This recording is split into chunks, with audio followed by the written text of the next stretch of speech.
Good morning.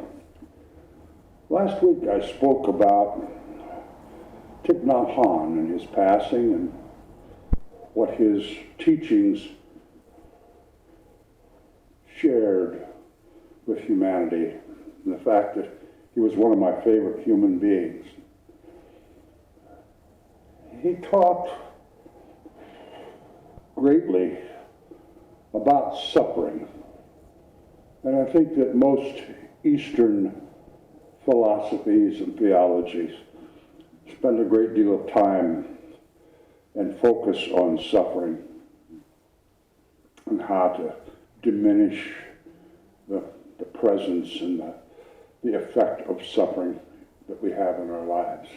And as I think about it, every great thinker of every facet of human life and behaviors has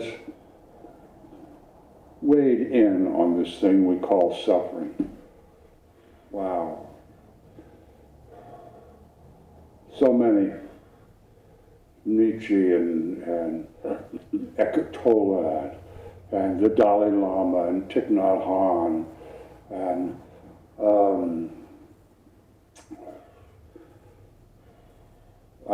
there's just too many to mention them all. But I believe that if we all spent the rest of our lives, every hour from now till the end, reading the books that they have written, I don't think we'd get them all read.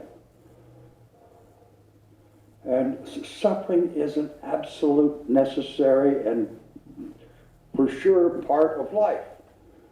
It is. But I think that the important suffering that each of us goes through has purpose and meaning and value in our lives. And today I'd like to share some thoughts about those types of suffering and also the other types. The kinds of suffering I feel that have purpose and meaning are things like grief. Every one of us has lost a loved one. Every single person. You're not going to get through life without suffering from grief. And probably illness and physical pain, and I think for almost everybody, heartbreak. And those are absolutely going to happen to every one of us. And I think they're unavoidable, but I think they're also kind of random. We're supposed to have those in our lives. They teach us things. They allow us to be stronger. They humble us, if you will. They teach us about love and about our relationships with people. But I wonder if we give much thought to how much needless suffering that we have in our lives. And by needless, I'm saying suffering that each of us creates in our own lives. How about worry? I read a quote a few weeks ago about we worry so much, and actually about 5% of it actually might happen. I don't know how many people are worried constantly about how we're going to get money to pay the rent and the utilities, or worried about something that might happen at work, the other guy might get the promotion, or worried that people are talking behind my back, worried that I'm just not good enough. Anger. We all have that little monster. Anger. It just makes us sick inside all the time. The same with fear. What are we afraid of? And hate. And resentment. And guilt. I could go on and on about these things. Oh, and ladies, you'll get this one. How about shame? I don't think there's a lady or a woman that hasn't been made to feel shameful, what they call body shaming. Oh, there's parts of me that just aren't, no, no, no, no. How foolish is that? And we make ourselves sick. We can get physically ill. These unnecessary and self-created suffering points can actually change and influence our healing processes that go inside of us.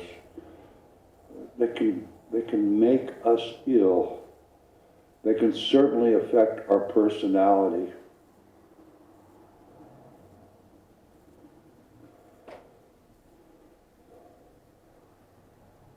I think there was a lady, I don't know if it's how much profundity there is in it, but I like it.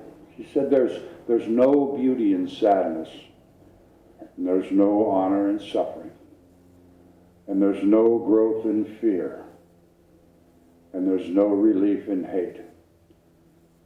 It's just a waste of perfectly good happiness. And I think her name is Katrina Clemmer.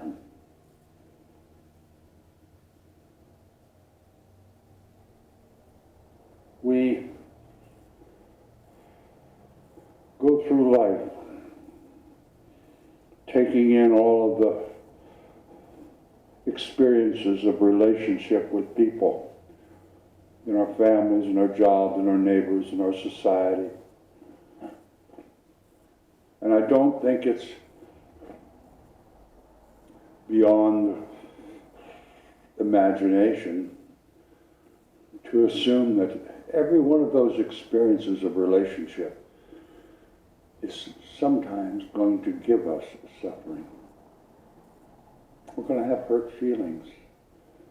And maybe we'll go back to that anger or that lack of patience or lack of acceptance.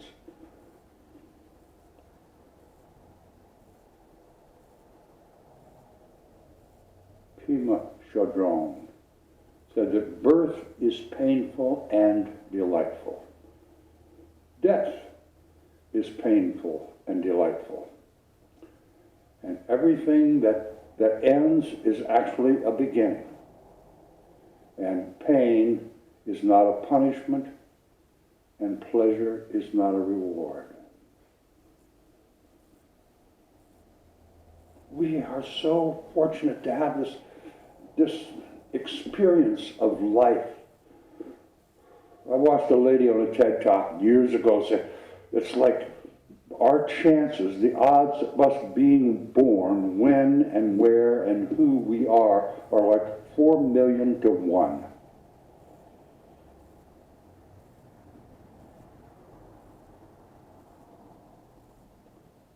And then there's the realization that when we are actually able to look beyond ourselves and our own suffering and our own drama and our own hurt feelings,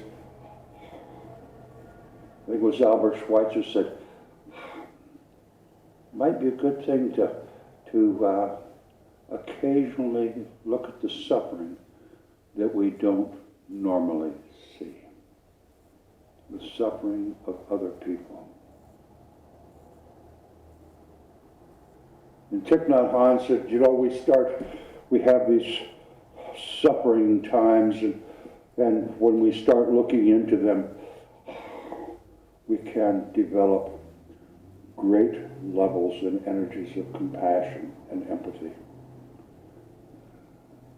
You know, when we see the suffering of other people and their families and their relationships and their situations, maybe they're so hungry, and we spend a lot of time talking and thinking about homeless people and less fortunate people that are really going through some huge suffering in their day-to-day life, just surviving.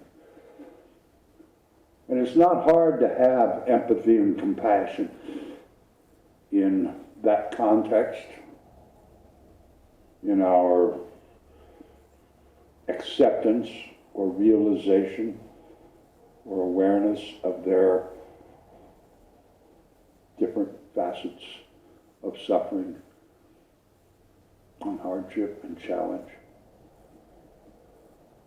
But I think maybe wouldn't hurt us all to take a little bit of time and think about the suffering in our life that does have purpose and meaning, that we're supposed to have. That's part of our human experience, absolutely. We wouldn't learn anything. We wouldn't develop courage. We wouldn't develop strength if we didn't go through these things like grief and illness and physical pain, heartbreak. But I think that it's important we spend a little bit of time thinking about the suffering that we create and what we can do about it. We can transcend it. We can change the way we think about it. Our worry, our anger, our fear, our hate, resentment, guilt, shame. Oh, and there's some of us human beings that just delight in spending our lives as victims. And we're in constant agony, and that's all we can talk about. We can do better than that, folks. And I'm not suggesting that we spend the rest of our lives considering at what level the suffering we have. We've got life to live. It can be more pleasant if we kind of cut back on the worry and the anger and the fear and the hate and the grief and spend our lives enjoying the experiences and adventures that life has to offer. This life experience has way more than suffering. I think suffering is that much compared to the rest of experience life can have. We kind of concentrate on the experiences of joy and adventure and happiness and relationships rather than the feeling of lack or of I'm just not good enough.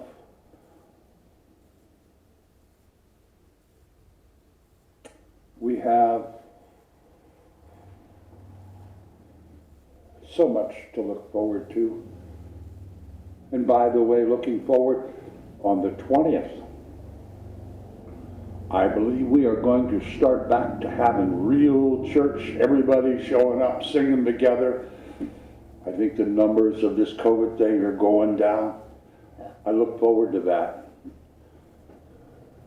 I've grown very weary of talking in an empty, chilly room to a camera. I miss the energy of each other, what we share in this beautiful building. And on the 20th, we are actually going to have a couple representatives from COTS. Jules Pelican, who is the programs director, is going to speak with us. And there's also a lady named Diana, I'm not sure of her last name, Morales maybe. And both of them are going to stick around for coffee afterwards and answer questions and talk about the different programs, maybe different opportunities that we can all participate in on an individual level or maybe as a congregation. But we've had a wonderful partnership with COTS, and I do look forward to hearing these two ladies talk to us and seeing what might lay in store for us. And there again, they work within our community to, we'll call it suffering abatement. They've got some marvelous programs there at COTS. And I'm going to close today with a poem that I saw quite a while ago. And I just printed out a copy and threw it on my desk. I actually cleaned my desk this week. And I'd like to share it with you. Because we're always talking about the negative that we have to deal with and some of the challenges in life. But this brings me up. And this is my closing today. It's by a lady named Susie Kesson. It's called Remember Your Greatness. Before you were born and were still too tiny for the human eye to see, you won the race for life. From among 250 million competitors. And yet, how fast you've forgotten your strength, when your very existence is proof of your greatness. You were born a winner, a warrior, one who defied the odds by surviving the most gruesome battle of them all. And now that you are a giant, why do you even doubt victory? Against smaller numbers and wider margins, the only walls that exist are those you have placed in your mind. And whatever obstacles you conceive exist only because you have forgotten what you have already achieved.